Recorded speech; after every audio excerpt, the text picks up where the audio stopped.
Walang hiwaga na aral ng lihim na kaalaman.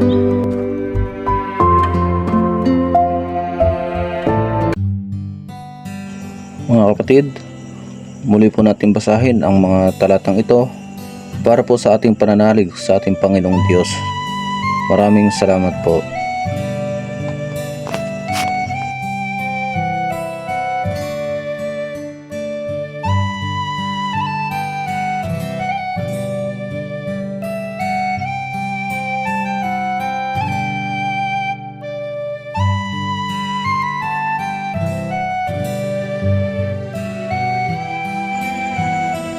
Mga master at mga kapatid, bago po tayo magpatuloy, kung hindi pa po kayo nakakapag-subscribe ay pakipindot po ng subscribe button at pakiclick na rin po ng notification bell para po updated kayo sa aking mga susunod na video.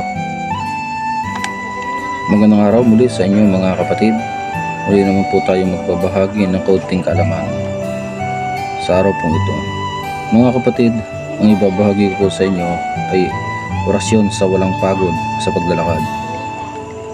Mga kapatid, ang mga salita pong ito ay gamitin niyo po kapag kayo ay may malayong lakarin. Mga kapatid, ang paggamit po nito ay kapag kayo ay aalis na ng inyong tahanan, ay kumuha po kayo ng isang basong tubig at tusalin niyo po ng 3 beses at ihip niyo po sa tubig ng 3 beses at inyo pong inumin. At ihip niyo rin po sa inyong katawan at umpisahan niyo na po ang paglalakad. Mga kapatid, ang payo ko po sa inyo, kapag hindi nyo po mapagana ang isang orasyon, ay huwag po kayong magsawang magdebosyon. Para po makapagpagana po kayo ng isang orasyon, kailangan ay may sapat po kayong pondo at matrahin nyo po ang mga orasyon para ito po ay magkabisa. Yan po ang sikreto ng isang orasyon. Mga kapatid, sana ay muli na naman po ako nakatulong sa inyo sa kaunting kaalaman. Hanggang sa muli, ito na po ang orasyon.